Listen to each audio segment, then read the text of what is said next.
Hi, everyone. Welcome to No Kill in Motion. I'm Dave Smith from No Kill, Colorado. I'm here with Shirley Marsh from Yes Biscuit, Aubrie Kavanaugh from No Kill Huntsville, and Alan Rosenberg from New Jersey Animal Observer. We're talking today about the gray zone shelter dogs, what we owe to keep them alive. Lots of dogs do poorly in shelters, not because they're bad dogs, but because the shelter environment scares them, leading to things like barrier aggression, pacing, etc. Some of this is called stereotypic language, which is very important right now in Colorado. It was added to a bill recently that could actually cause issues with these animals that are showing this kind of behavior in shelters and putting them in danger.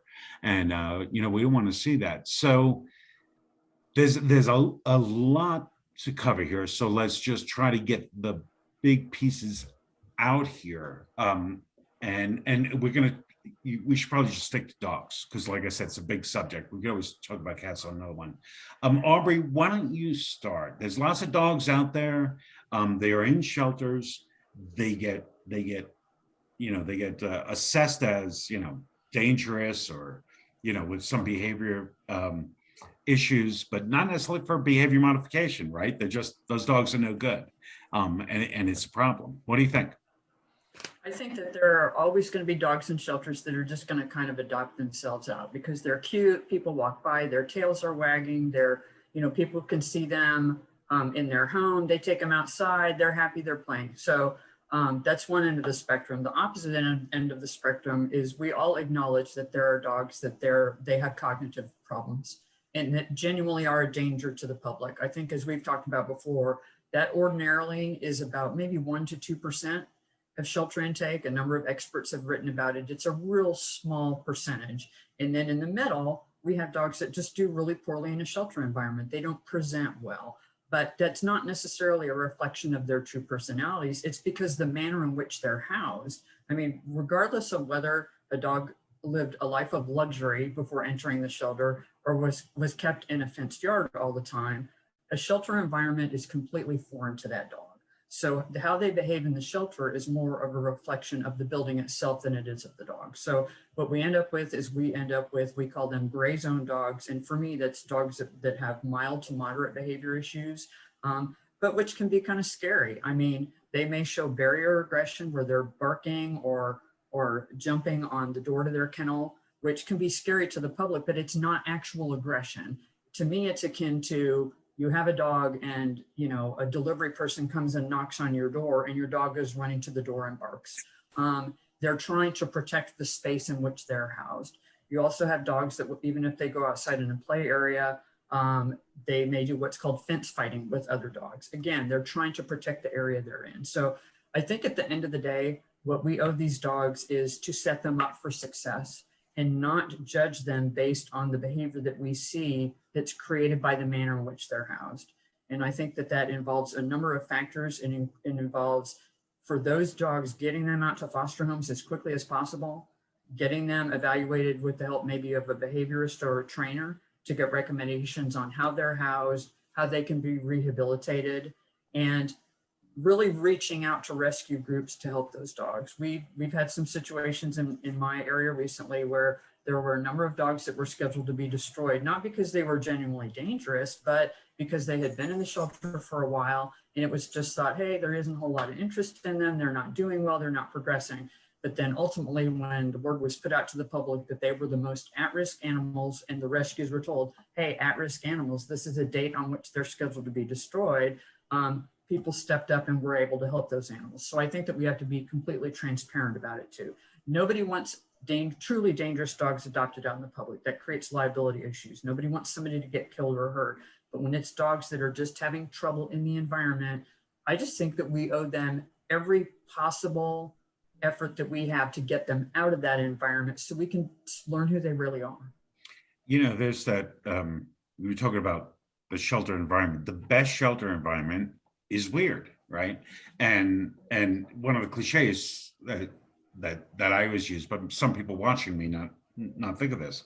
You have to put it in the context of yourself. If you were put into a situation like that, and basically you need to be in a foreign country where you didn't understand anyone's language. In prison. imprisoned in a foreign country. Yeah, you need to know that you were brought there and you don't know why, right? You need to know that you were brought there and you're there and you don't know if you're going to get out. You have to take all of that into context of the way an animal must experience this, because it is completely, everything about it is foreign and they can't actually understand what's on. And some of them will be calm about it. Maybe some people have become about it. Like, I didn't do anything wrong, I'm going to be fine, if we were in prison. But others would not. I don't know if I would. I don't know how I would react to that. But we need to put ourselves into that position to understand what they're going through, and that I would be much different in that cell than out of that cell, right? Once I'm out and I go somewhere that I do understand everything that's going on and everything's friendly, it's a completely different thing. You really have to put yourself in that situation to understand what they're going through. Alan, what do you think? Gray zone. Yeah, I agree. I mean, I think recent analysis I did of no-kill shelters, I think Lake County Animal Shelter, it's like only 1 out of 600 dogs were euthanized for behavior, and they didn't really rely on many rescues. So, the number of dogs that are truly so aggressive and can't be rehabilitated is a very small number. Now here, as Aubrie mentioned, we're talking about those dogs that are really experiencing shelter stress, like, your jumpy mouthy dogs, barrier aggression, sometimes they call them cage crazy, that kind of stuff. I remember when I was a volunteer at a kill shelter that, had many dogs that Aubrie mentioned. I'd go into a kennel and dogs would be jumping, mouthing me really hard. But when I got them out and ran, jogged with them a little bit, totally different dog. But I think there's a recipe I think Austin Pets Alive has come up with that really works for these kind of dogs. Your first thing you want to do is have dog play groups every day. That is going to really do wonders for the dogs. Number one, it's going to have them expend a lot of energy, and we all know a tired dog is usually a good dog. But also, when dogs are in play groups, they learn from other dogs on how to behave and kind of normalizes themselves. So that's number one. Number two, what you want to do obviously is send as many dogs as you can to foster homes, and many shelters have proven you can do send a lot of dogs to foster homes. Number three, if you do have dogs that are in the shelter for a long period of time, Austin Pets Alive did this really interesting study where they put dogs through the AKC Canine Good Citizen training, and they ultimately certified these dogs. And not only did the dogs become better acclimated to the shelter, but they used that in terms of marketing to adopters, and it markedly reduced the length of stay these dogs spent in the shelter. And even dogs that couldn't, pass the Canine Good Citizen training for some minor reason, they just changed the wording a little bit and still had them go through the process. And those dogs also, I believe, left the shelter very quickly. So I think these gray zone dogs can easily be, number one, the stress can be significantly reduced through those types of programs. And those dogs can also leave the shelters more quickly, doing that sort of thing. So I think that's what shelters need to do. They need to follow the proven programming success of playgroups, fostering, and training, whether it's Canine Good Citizen training or something similar. And Shirley, what do you think? On that issue, I think about some of the dogs I've had over the years here at home, and I feel if they were to get picked up and put in a shelter for some reason, I think they'd probably do very poorly, whether it's out of fear of the strange environment or being caged next to other dogs. These are dogs that I know to be great pets. So that makes me wonder how many other great pets are there in shelters who are just either afraid or stressed out by the environment that are being deemed unadoptable. And it is, I really love the ideas that Alan describes, that Austin does.